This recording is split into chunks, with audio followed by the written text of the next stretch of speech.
18th turnover for the Lakers. And let's just see if we can get to 30. Why not? Let's start rooting for the turnovers. Let's go, bro! Hey, don't trip over that. Crowd booing here.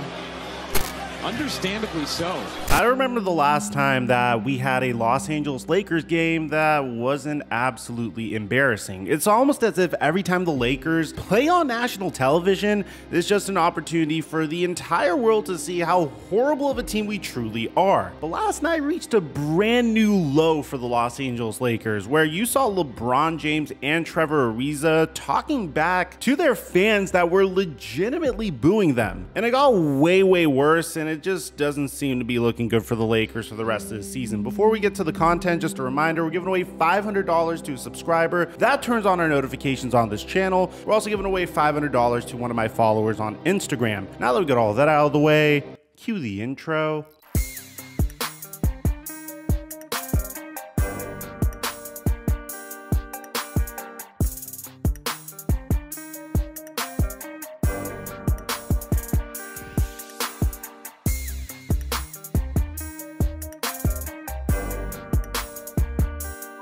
Mic check 1 2 1 2. What's going on, everybody? To say that the Los Angeles Lakers have been falling short of their expectations this season would be a gigantic understatement. However, last night was a brand new low for the Los Angeles Lakers. In a game that I can't even believe I'm saying this because it just sounds so bizarre based off of where both of these teams are. In a game that was an absolute must-win for them on the back of another game that was a must-win for them. They played the Los Angeles Clippers a few days prior to playing the New Orleans Pelicans, which, if you don't know, the Los Angeles Clippers are currently the 8th seed and are ahead by a very comfortable margin. While the Los Angeles Lakers are the 9th seed, the Clippers currently have 32 wins and 31 losses, whereas the Lakers are 6 games below 500, sitting at 27 and 33. And guess who's breathing on their necks? The team that I, at some point, was saying should consider completely tanking the rest of the year, the New Orleans Pelicans. The New Orleans Pelicans are the 10th seed in the Western Conference, breathing down the necks of the Los Angeles Lakers for a potential play-in spot. The Lakers are doing so horribly right now that at this point, it looks like they might be the 10th seed in the play-in if they don't turn things around quickly. And to be honest, there isn't a lot of time to do it at this point. There's about 22 games left for them for the rest of the season, and you don't necessarily need to be a basketball genius to know that the trio of Russell Westbrook, LeBron James, and Anthony Davis just simply is not working. I mean, if you just look at last night on national television, despite playing at home against the New Orleans Pelicans, who, bear in mind, are without Zion Williamson, they're dealing with their own Zion Williamson drama off of the court as well. A team that I'm assuming originally was scheduled to play on national television because I'm sure the NBA just wants to push Zion Williamson versus LeBron James games. The Lakers got their asses absolutely handed to them, and it wasn't in a way where the other team just looked dominant or the team that they were facing off against was just playing very high level basketball, which I'm not going to take anything from the Pelicans because they crushed the Lakers for a reason. But it was the type of game that just made you look at the Los Angeles Lakers and say, wow, this team is really just not a good basketball team. And there's issues from every single angle of the Los Angeles Lakers, from LeBron James's leadership being questionable more recently, to Anthony Davis's inconsistent injury problems, to Russell Westbrook just clearly not being a fit with this team. Damn, Russ, really, look. He threw that right.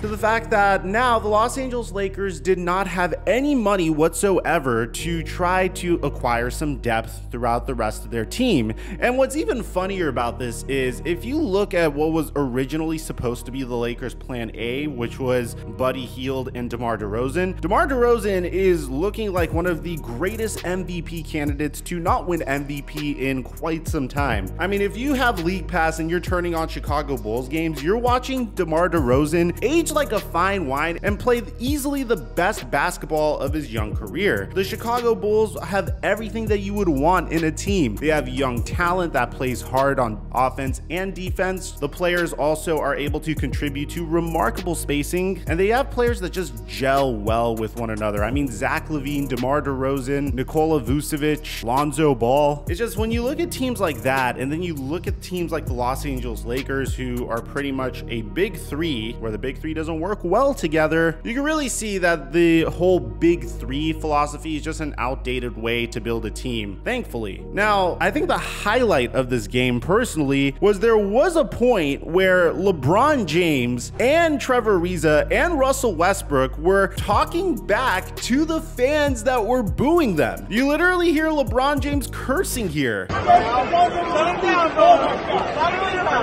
Brian, you got this, Brian. Kick him out.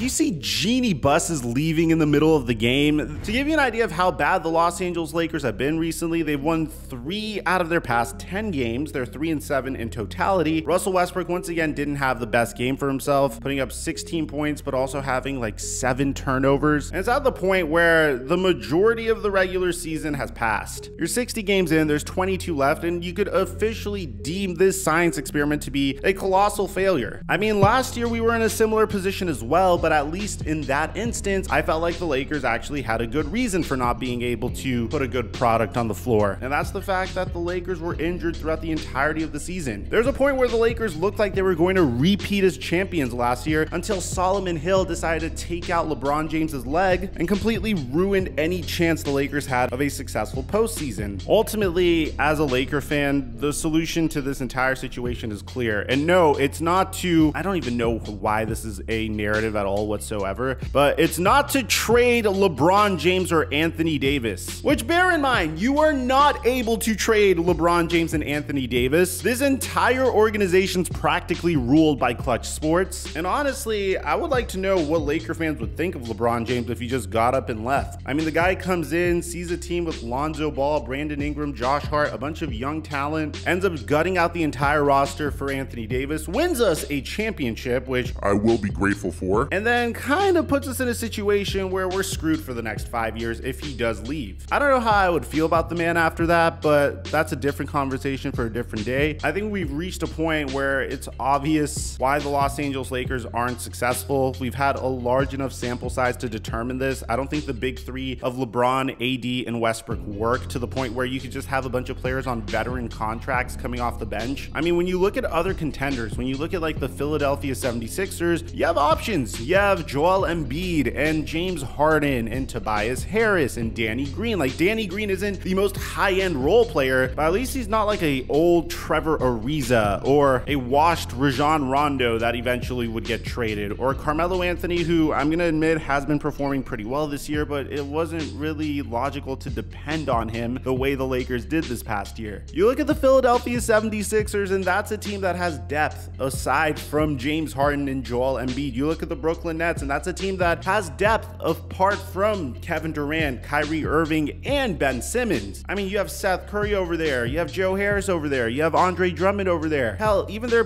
rookies are playing pretty well. Cam Thomas is playing really well. They got Goran Dragic recently. At the end of the day, the fact that LeBron James is coming out and saying you don't know anything about basketball, you just know that a basketball needs to go in and out of a basket, is kind of immature, because at the end of the day, it was LeBron James that wanted Russell Westbrook on the Lakers. If he knew about basketball the way he claims to know about basketball, he should have saw this coming. That's not to say LeBron James isn't one of the most intelligent basketball players from an X's and O's standpoint, because he's one of the greatest playmakers we've ever seen in NBA history. But I will admit, his roster construction of this team was very questionable to say the least, and his reaction to the fact that the team hasn't been panning out so far is raising some eyebrows. I mean, the fact that the Lakers weren't willing to trade Russell Westbrook for John Wall and give up a 2027 first-round pick ended up angering LeBron James and Clutch Sports, because John Wall is a member of Clutch Sports and he's in purgatory, was definitely not the best look for him. Him going out on All-Star Weekend and trying to flirt with Sam Presti and Kobe Altman, the general manager of his ex-team, the Cleveland Cavaliers, wasn't the best look either. So I don't know, the Lakers are in a very unfortunate situation. It is a wasted year. I don't feel bad about it, because this is what LeBron wanted. LeBron got what he wanted, and sometimes you take swings and they don't hit, man. Let me know in the comment section down below what you think the Lakers should do to save their franchise, because I'm not even worried about this season anymore. I'm trying to wonder how we're going to turn this around for next season or any remaining years that LeBron James stays on our team. Aside from that, I'm your boy Mike.